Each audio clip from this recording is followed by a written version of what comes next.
ఓం గం గణపతయే నమః స్వర్ణలక్ష్మీ నమస్తే అస్తు పరబ్రహ్మ స్వరూపిణి రాజ్యం దేహి ధనం దేహి సర్వకామాంచ దేహి మే. స్వర్ణలక్ష్మి అమ్మవారు ప్రతి ఒక్కరికి చక్కగా బ్రహ్మతత్వాన్ని, తద్వారా ప్రతి ఒక్కరు ప్రతి నిమిషం సంతోషంగా, హ్యాపీగా, ఉత్సాహంగా ఉండాలని చెప్పేసి అమ్మవారి యొక్క కృపా కటాక్షం ప్రతి ఒక్కరి మీద ఉండాలని చెప్పేసి మనం కోరుకుందాం, అమ్మవారిని ప్రార్థిద్దాం. అంతేకాకుండా ప్రతి ఒక్కరికి కూడాను రాజ్యం దేహి అమ్మవారు ఒక అథారిటీని, ఒక పవర్ ని, ఒక స్టేటస్ ని, ఒక దర్పాన్ని ప్రతి ఒక్కరికి ఇవ్వాలని చెప్పేసి కోరుకుంటూ, దీనితో పాటుగా ధన సమృద్ధి, ధనం అనేది ప్రతి ఒక్కరికి ఉండాలని, చక్కగా వాళ్ళ ఇంటి నిండా బ్యాంక్ అకౌంట్లు ఉండా ఎక్కడ పెట్టినా ధనం ఉండాలని, ప్రతి ఒక్కరికి ధనం లేదు అన్న ఒక ఫీలింగ్ అనేది వాళ్ళకి రాకుండా సమృద్ధిగా ధనం ఉండాలని చెప్పేసి అమ్మవారిని ప్రార్థిస్తూ, దీనితో పాటు సర్వకామాక్ష దేహిమి అంటే మన మనసులోకి వచ్చిన ప్రతి కోరిక కూడా అమ్మవారి తక్షణమే నెరవేర్చాలి. ఈ విధంగా అమ్మవారి యొక్క కృపా కటాక్షం మన మీద ఉండాలి. 12 రాసుల వారికి కూడా చక్కగా అభివృద్ధి జరిగి ఎంతో ఉత్సాహంగా ఉన్నతంగా ఎదగాలని చెప్పేసి మనం కోరుకుందాం. ఇప్పుడు మనం జూన్ మంత్ యొక్క రాశి ఫలాలు చెప్పుకుందాం. జూన్ మంత్ రాశి ఫలాలు చెప్పుకుంటే ఈ జూన్ మాసంలో మనకి 2-3 రకాల విశిష్టతలు ఉన్నాయండి, అవి తెలుసుకుందాం. ఫస్ట్ ఈ జూన్ మంత్ మనకి అధిక జ్యేష్ఠ మాస పౌర్ణమితో స్టార్ట్ అయ్యి నిజ జ్యేష్ఠ మాసం పౌర్ణమితో ఎండ్ అయిపోతుందని మీరు గమనించాలి.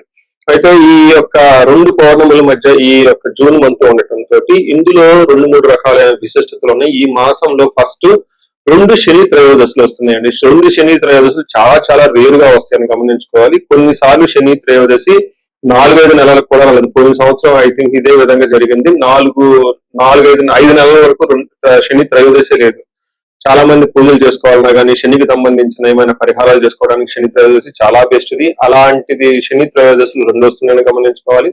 వీటితో పాటుగా చాలా మందికి ఎప్పుడైతే అమావాస్య వెళ్ళిపోయిందో మనకి నిజ జ్యేష్ఠ మాసం స్టార్ట్ అవుతుంటూ చాలా మందికి పెళ్లిళ్ళు సీజన్ వస్తుందని మనం చెప్పుకోవాలి. పెళ్లిళ్ళకి చాలా అనుకూలమైన టైం అని గమనించాలి. ఇంకొక ముఖ్యమైన విషయము, లాస్ట్ అంటే జూన్ ఎండ్ లో మనకి ఏరువాక పున్నమి అని వస్తుంటుంది. ఇది రైతులకు ప్రత్యేకంగా చాలా చాలా ముఖ్యమైన రోజు. ఆ రోజున అందరూ అర్పలు కట్టుకుంటారు. ఎద్దులకి చక్కగా మనకేమంటారు అలంకరణ చేసుకొని గుడి చుట్టూ తిరుక్కొని అక్కడ నుంచి అరక కట్టుకొని ఊళ్ళల్లోకి వెళ్ళిపోయేసి పొలం దున్నటం స్టార్ట్ చేస్తారని గమనించాలి. సో ఇది కూడా ఇప్పటికీ కూడా ఇది మనకి ఎప్పటి నుంచో ఉన్న ఒక సనాతన ధర్మంలో భాగంగా ఎద్దులను పూజ చేయటం, వాటిని మందీశ్వరులుగా భావించుకోవటం, గుడి చుట్టూ 3 రౌండ్లు తిప్పుకోవటం, భజనలు పెట్టుకోవటం, దండారా వేయటం, ఈ పనులను చేస్తూ ఉంటారు. ఒక ఉత్సాహంగా టోటల్ విలేజెస్ కూడా చాలా చక్కటి వాతావరణంలో ఇవన్నీ జరుపుకుంటూ ఉంటారని గమనించాలి. సో ఇది ఈ జూన్ మంత్ లో ఉన్న యొక్క విశిష్టతలు, ముఖ్యమైన పండగలు, అలానే ముఖ్యమైన ఇంపార్టెంట్ డేట్లను మనం చెప్పుకున్నాం.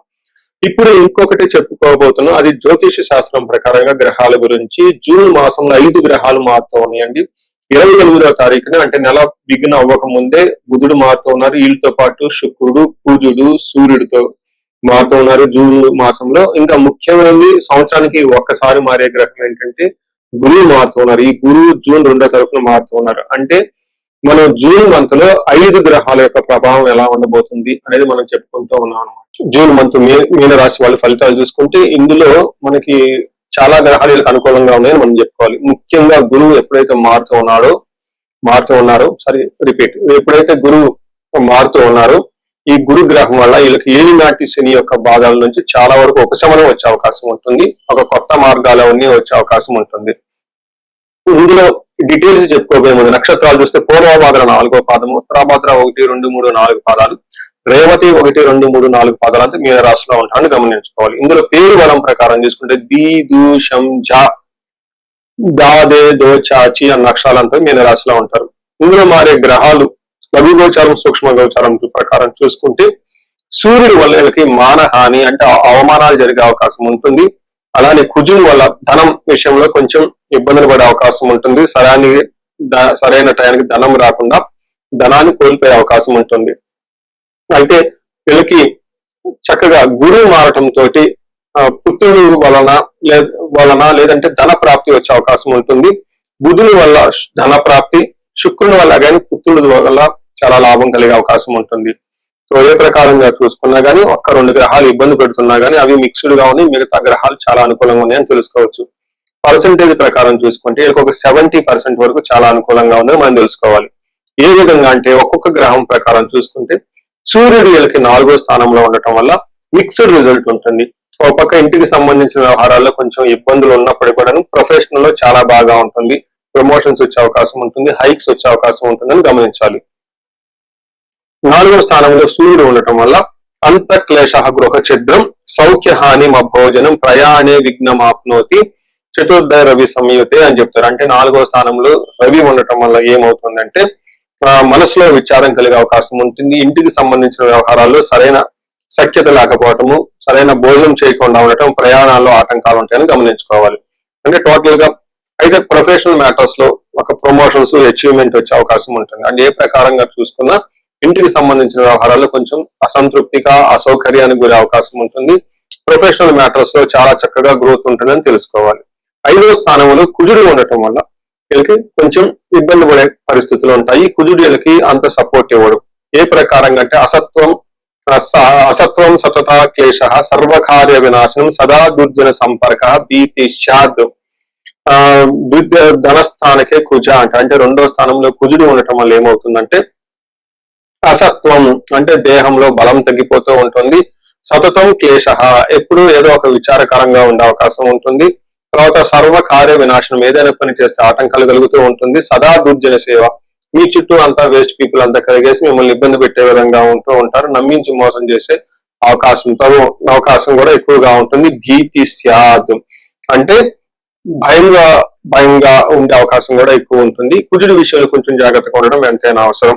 ఈ టైంలో కొంచెం హెల్త్ కు సంబంధించిన వ్యవహారాల్లో కొంచెం జాగ్రత్తగా ఉండటం కూడా చాలా ముఖ్యమని గమనించుకోవచ్చు. అయితే మనకి 5వ స్థానంలో కుజుడు ఉండటం వల్ల బాగా యోగ్యత ఇస్తూ ఉంటారు. 5వ స్థానంలో కుజుడు ఉండటం వల్ల దాసీ వృత్తిచన లాభ నిత్యం వృష్టాన్న భోజనం ధన ధాన్య అభిష్టాత పంచమస్తే భవేత్ పంచమస్తే భవేద్ భృగో అంటారు. అంటే 5వ స్థానంలో శుక్రుడు ఉండటం వల్ల ఏమవుతుందంట దాసీ జన భృత్య లాభ అంటారు.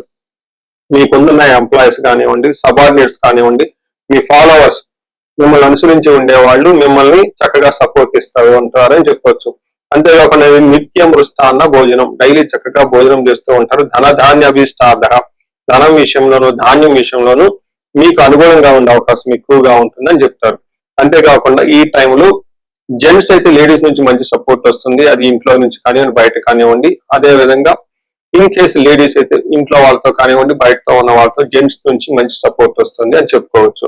సో ఇంతే కాకుండా మనకి కుజుడు చూసుకుంటే 4వ స్థానంలో ఉండటం వల్ల ధన ప్రవాహం చక్కగా వస్తుంది.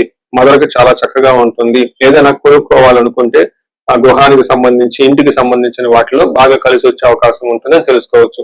బుధుడు 4వ ఇంట్లో ఉండటం వల్ల ఆగిపోయిన పనులు, ఇంటికి సంబంధించిన పనులు ఏమైనా ఉంటే చక్కగా పురోభివృద్ధి చెంది బాగుంటుందని గమనించుకోవాలి. సో మీరు చూసారు కదండి, ఎక్కువగా గ్రహాలు వీళ్ళకి కొంచెం ఇబ్బంది పెడుతున్నట్లు ఇక ఇబ్బంది నుంచి బయటపడే విధంగా ఉన్నాయని గమనించాలి. ఈ టైంలో ఎక్కువగా ప్రమోషన్స్ వచ్చే అవకాశం, కెరియర్ లో ఒక కొత్త చేంజెస్ వచ్చే అవకాశం ఎక్కువగా ఉంటుంది. వీళ్ళు పరిహారాలు కింద ఏదైనా చేసుకోవాలనుకుంటే కుజుడికి సంబంధించిన సంపూర్ణ పరిహారాలు చేసుకుంటే చాలా బాగా కలిసి వస్తుంది.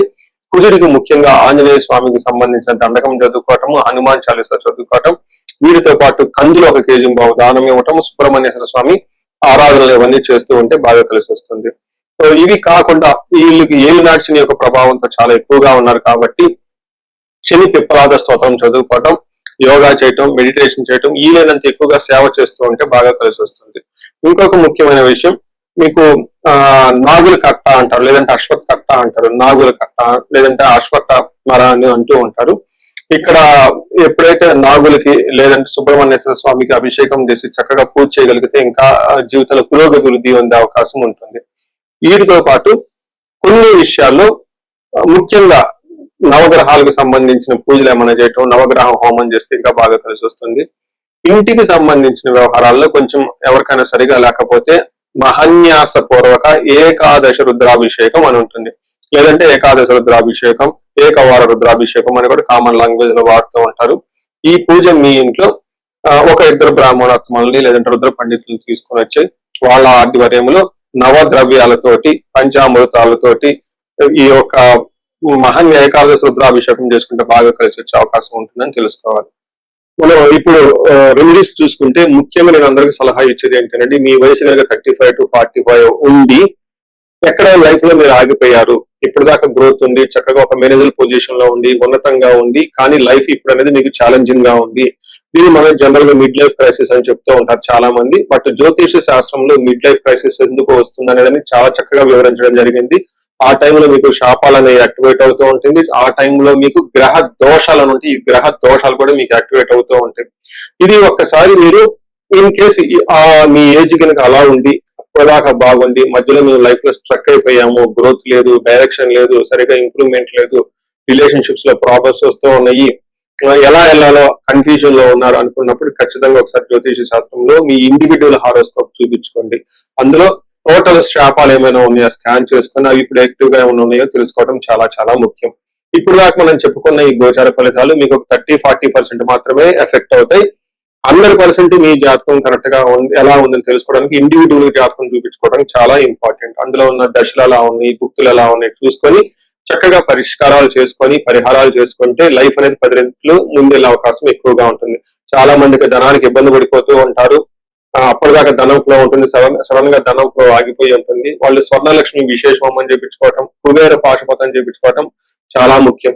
దీనితో పాటు చాలా మంది భార్యాభర్తల మధ్య అన్యోన్యత అనేది లేకుండా చాలా ఇబ్బంది పడిపోతూ ఉంటారు. ఏదో ఉన్నామంటే ఉంటారు కాబట్టి ఈ యొక్క భార్యాభర్తల మధ్య గొడవ వల్ల ఇంట్లో అనేక రకమైన ప్రాబ్లమ్స్, మిస్అండర్స్టాండింగ్స్ వస్తూ ఉంటాయి. బంధువుల చుట్టాలతో కూడా ఒకసారి మీకు అంతా విలువ ఇవ్వకుండా పోతూ ఉంటారు. ఇలాంటి వాళ్ళు అన్యోన్య దాంపత్య పాశుపతం చేయించుకోవటం లేదా విశ్వావసు గంధర్వరాజ మహా హోమం చేయించుకోవటం, విశేష హోమం చేయించుకుంటే జాతకంలో ఉన్న దోషాలు పోయి చక్కగా ఉంటారు.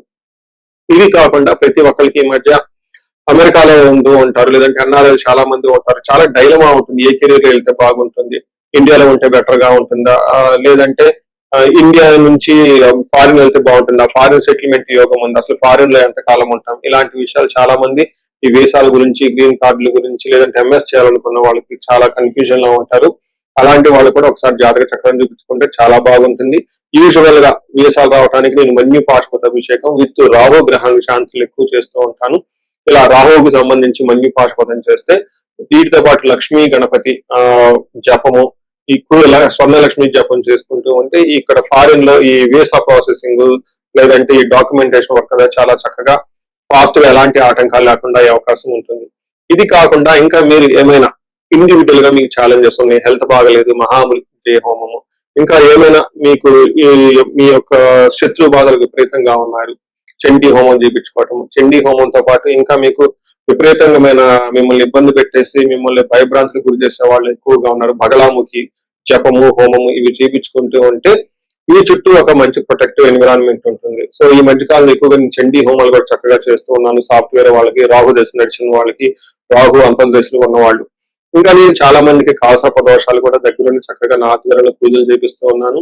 ఇలాంటి వాళ్ళు మీ ఇండివిడ్యువల్ జాతకంలో ఒకసారి చూపించుకొని ఎక్కడైనా మీ లైఫ్ స్ట్రక్ అయ్యాము అనుకుంటే వాటికి చక్కగా ఎందుకు కారణం తెలుసుకొని పరిష్కారాలు తెలుసుకోవటం వల్ల మీ లైఫ్ 10 ముందుకెళ్ళే అవకాశం ఎక్కువగా ఉంటుంది.